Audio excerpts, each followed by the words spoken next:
ঘুম থেকে উঠে আমার মাথায় হাত, কেন? তাহলে অবশ্যই তোমরা ব্লগটা ঘড়িতে বাজছে 8:10। সবেমাত্র ঘুম থেকে আমরা দুজন মিলেই উঠেছি, আর মেয়ে তখনও ঘুমাচ্ছিল। উঠেই আজকে যেহেতু বৃহস্পতিবার অনেক কাজ, তারপর উঠে ফটাফট ওই যে নিঃশ্বাস বন্ধ করেই আমি কাজ শুরু করে দিলাম।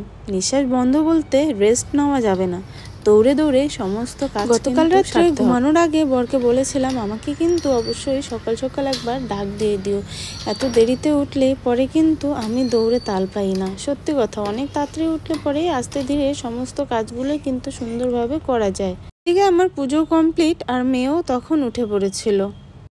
আজকে যেহেতু বৃহস্পতিবার, পায়ে সুন্দর করে আলতা দিয়ে শাড়ি পরলাম অনেক দিন পরে, সত্যি ভীষণ ভালো লাগছিল। কেমন লাগছে শাড়ি পরে?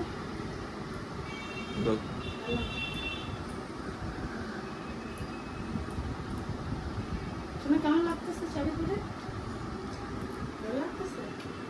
Good morning. কি করছো? লিখছি। তোমার লিখছে, আমার পুজো টুজো দাও কমপ্লিট, এখন গিয়ে চা হবে। আর সবাইকে গুড মর্নিং। আমিও খাবো। তুমিও খাবে? Good morning. ঘুম পাইছে? না, সর্দি লাগছে? না। সকালবেলা সমস্ত কাজ সেরে আমি একটু হাঁপিয়ে গেছি, আর আমার সাথে সাথে বড় কিন্তু হাঁপিয়েছে। কেন? ঘুম থেকে উঠে সবার ফার্স্ট ওর আবদার হলো বাবা ব্রাশ করিয়ে দাও, তারপর যেটা হলো সেটা সাইকেল চালাবো।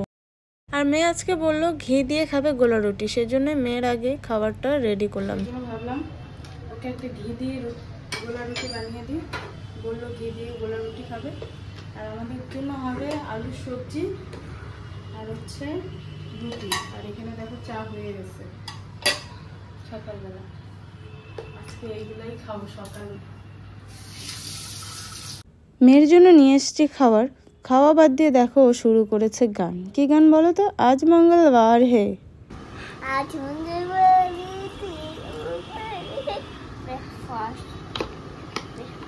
এটা কি বলো তো? গোলা রুটি। হ্যাঁ, গোলা রুটি। তো সকালবেলা কি বলে? এটা ব্রেকফাস্ট। ব্রেকফাস্ট? তুমি এখন ব্রেকফাস্ট করবে? আর এটা হচ্ছে আমাদের সকালবেলা গরম গরম ব্রেকফাস্ট, রুটি, আলুর সবজি, আর আছে আমের। আচ্ছা, সকালবেলা খাওয়া দাওয়া কমপ্লিট করে লেগে পড়লাম দুপুরে কি রান্না করব বলো তো আজকে। সেটাও তোমাদের শেয়ার করব, একটু দেরি করো। দেখো আজকে দুপুরে রান্না করেছি এরকম সর্ষে দিয়ে বেগুন, দারুণ লাগে কিন্তু। গোটা গোটা বেগুন এরকম সর্ষে দিয়ে দারুণ লাগে।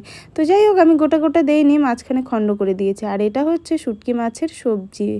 আর এই যে দেখো ঘুগনি, যেটা আমি তোমাদের একটু শেয়ার করেছিলাম, এটা হচ্ছে রায়তা। আজকের খাবারে মাছ মাংস না থাকলেও খাবারটা কিন্তু কিন্তু ওয়াও হয়েছে। দুপুরে এত সুন্দর লেগেছিল আজকের খাবারটা। আমার তো ঘুগনি, শুটকি মাছ এগুলো তো আমার খুবই ফেভারিট, আর আমার ফেভারিট মানে আমার বরেরও খুবই কিন্তু ফেভারিট। তো আজকের খাবারটা আমরা ভীষণ সুন্দরভাবে খেয়েছি মাছ মাংস না থাকা সত্ত্বেও। তোমরা কি দিয়ে করেছো আজকে দুপুরে অবশ্যই কিন্তু কমেন্টে জানাবে। আর হ্যাঁ দেখো, আমি নিয়েছি গোটা শশা, যেহেতু আমি রায়তা খাই না সেজন্য গোটা শশা। বিকালে ঘুম থেকে উঠে বেরিয়ে পড়লাম, দেখতে দেখতে দেখো বিকাল হয়ে কিন্তু সন্ধ্যা হয়ে গেল। তো যাই হোক, বেরিয়ে পড়লাম, যেহেতু হাতে গোনা পুজো মাত্র আর কয়েকটা দিন। আর ভ্রুটাও এদিকে আমার কিছুটা হলেও কিন্তু হয়ে গেছিলো, তো ভাবলাম চলো একটু ভ্রুটাই করে আসি, সেজন্যই গেছিলাম ভ্রু তুলতে। আর যাই হোক, চলে এসেছি বাড়িতে। সারাদিনে ছোট্ট একটা ব্লগ তোমাদের শেয়ার করলাম, কেমন লাগলো অবশ্যই কিন্তু তোমরা কমেন্টে জানাবে। তো যাই হোক, তোমরা কি ভাবছো পুজোর থ্রেডিং কি আমি এখনই করলাম? একদমই নয়, পুজোর আগে আগে তো আবার যেতে হবে। তো চলো আজকে এখানেই টাটা করছি, আবার দেখা হচ্ছে নেক্সট ব্লগে। সবাইকে টাটা, গুড ইভিনিং সবাইকে।